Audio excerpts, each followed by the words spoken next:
है। जैसे ही आप इस लिंक पर क्लिक करोगे तो आपके सामने यहाँ पर ये राजस्थान स्वास्थ्य विभाग का ऑनलाइन पोर्टल खुल जाएगा।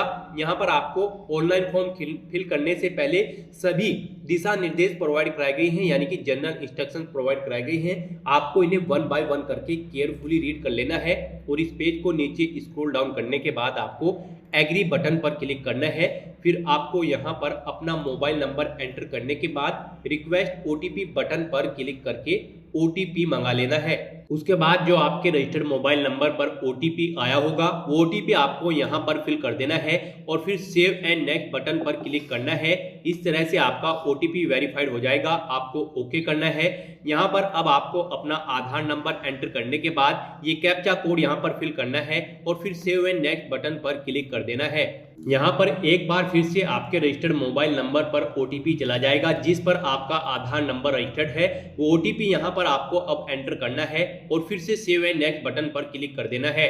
अपना आधार का ओटीपी वेरीफाई करने के बाद आपके सामने यहाँ पर कुछ इस तरह से इंटरफेस खुल जाएगा। यहाँ पर आपको दोनों पोस्ट प्रोवाइड करा दी गई है। जिस पोस्ट के लिए आप अप्लाई करना चाहते हो अप्लाई कर सकते हो। यहाँ पर आपको nursing officer, NTSP, pharmacist, NTSP, pharmacist, TSP, आप यहां से अपने अकॉर्डिंग कोई भी पोस्ट सेलेक्ट करोगे और फिर सेव एंड नेक्स्ट बटन पर क्लिक कर दोगे।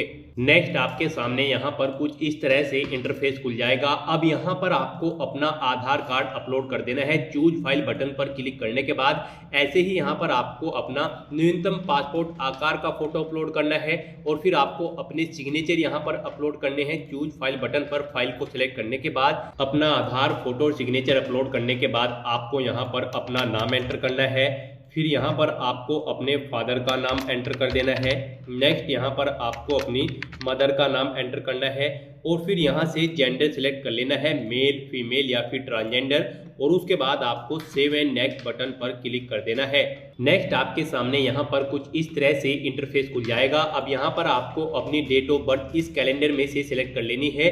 उसके बाद यहाँ पर आपको अपनी 10th क्लास की मार्कशीट अपलोड कर देनी है। चूज फाइल बटन पर क्लिक करके फाइल को सिलेक्ट करके अपलोड कर देनी है अपनी 10th की मार्कशीट। उसके बाद यहाँ पर आपको अपनी नेशनलिटी सिलेक्ट कर लेनी है, इंडियन। नेक्स्ट यहाँ पर आपको अपना रिलीजन सिलेक्ट कर लेना है, हिंदू, मुस्लिम, सिख, ईसाई, अपने अकॉर्डिंग आपको यहाँ से अपना रिलीजन सिलेक्ट कर लेना है। नेक्स्ट यहाँ पर आपको बताना है क्या आवेदक की वार्षिक पारिवारिक आय 2.5 लाख से कम है, यस या नो यहाँ पर आप सिलेक्ट करोगे। उसके बाद यहाँ पर अगर आपकी 2.5 लाख से कम आय है सालाना तो आपको यहाँ पर पारिवारिक आय जिसमें कमी होने के संबंधी प्रमाण पत्र अपलोड करना होगा, यानी कि इनकम सर्टिफिकेट। और अगर आप यहाँ पर नो सिलेक्ट करते हो तो आपको ये सर्टिफिकेट अपलोड नहीं करना है।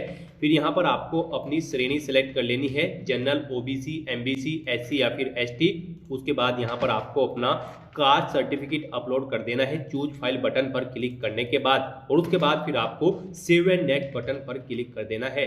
नेक्स्ट आपके सामने यहाँ पर कुछ इस तरह से इंटरफेस खुल जाएगा। अब यहाँ पर कैंडिडेट को अपना परमानेंट एड्रेस फिल कर देना है।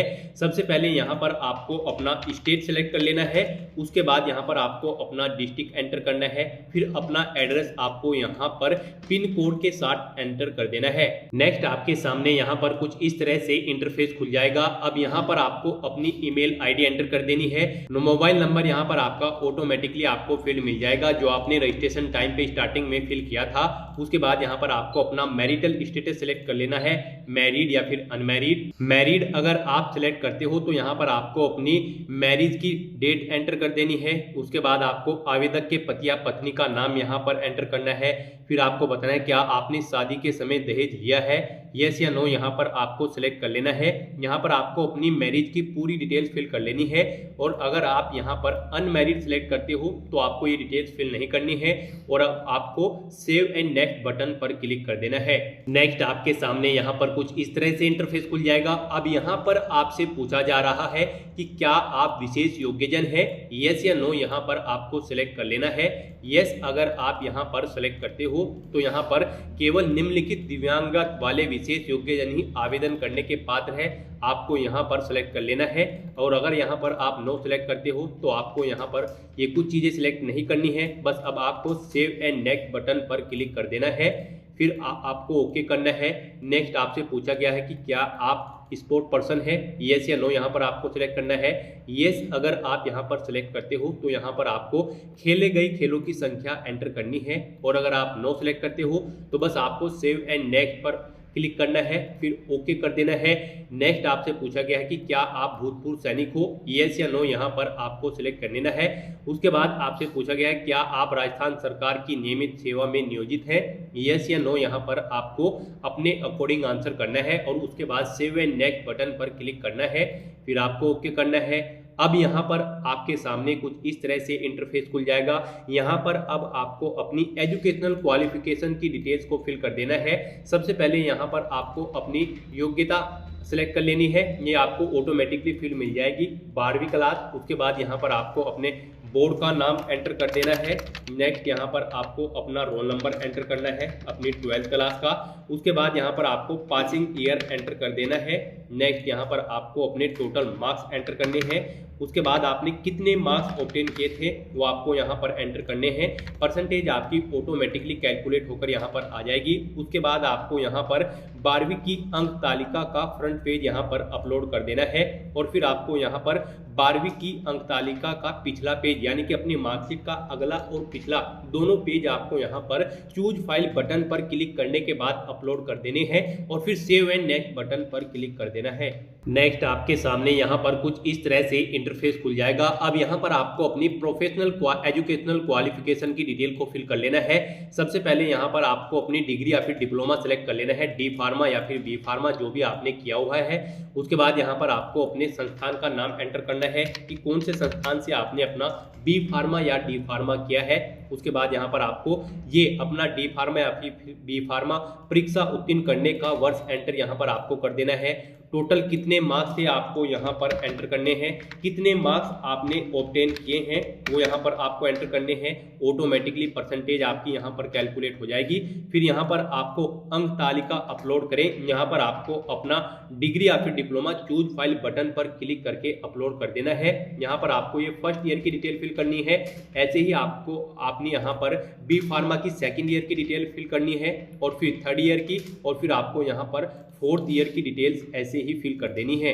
तो इस तरह से यहाँ पर अपनी प्रोफेशनल एजुकेशनल क्वालिफिकेशन की पूरी डिटेल फिल करने के बाद अब आपको यहाँ पर सेव एंड नेक्स्ट बटन पर क्लिक कर देना है। नेक्स्ट आपके सामने यहाँ पर कुछ इस तरह से इंटरफेस खुल जाएगा। अब यहाँ पर आपको राजस्थान फार्मेसी काउंसिल के साथ पंजीकरण का विवरण एंटर करना है।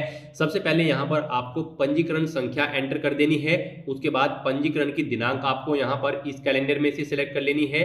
नेक्स्ट यहाँ पर आपको कब तक वैधता है आपके पंजीकरण की, तो यहाँ पर आपको वो डेट सिलेक्ट कर लेनी है। उसके बाद यहाँ पर राजस्थान फार्मेसी काउंसिल प्रमाण पत्र का आगे का पेज आपको सिलेक्ट करके अपलोड कर देना है चूज फाइल पर। उसके बाद यहाँ पर आपको राजस्थान फार्मेसी काउंसिल का प्रमाण पत्र का पिछला पेज अपलोड करना है। चूज फाइल बटन पर क्लिक करके फाइल को सिलेक्ट करने के बाद नेक्स्ट यहाँ पर अनुभव प्रमाण पत्रों की संख्या आपको एंटर करनी है, और फिर सेव एंड नेक्स्ट बटन पर क्लिक कर देना है। नेक्स्ट आपके सामने यहाँ पर कुछ इस तरह से इंटरफेस खुल जाएगा। यहाँ पर अब आपको आपकी फीस का अमाउंट प्रोवाइड करा दिया गया है। 250 रुपये यहाँ पर जमा कराने हैं एससी कैटेगरी को। यहाँ पर ये फीस का अमाउंट आपकी कैटेगरी के अकॉर्डिंग शो हो जाएगा।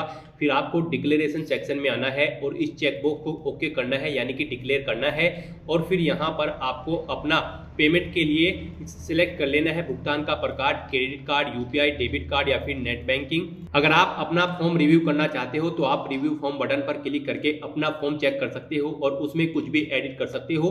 अदरवाइज यहाँ पर आपको अपने भुगतान का प्रकार सिलेक्ट करने के बाद सेव एंड नेक्स्ट बटन पर क्लिक कर देना है।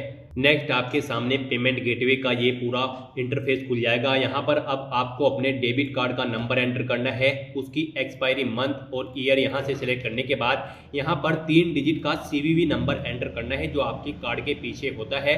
उसके बाद यहाँ पर आपको अपना कार्ड होल्डर नेम एंटर करना है और यहाँ पर मोबाइल नंबर एंटर करने के बाद सबमिट बटन पर क्लिक करके अपना एप्लीकेशन फीस का अमाउंट जमा करा देना है। तो दोस्तों इस प्रकार से यहाँ पर एप्लीकेशन फीस आपकी जमा हो जाएगी और आपका राजस्थान स्वास्थ्य विभाग नर्सिंग ऑफिसर और फार्मासिस्ट ऑनलाइन फॉर्म 2022 भी सक्सेसफुली सबमिट हो जाएगा।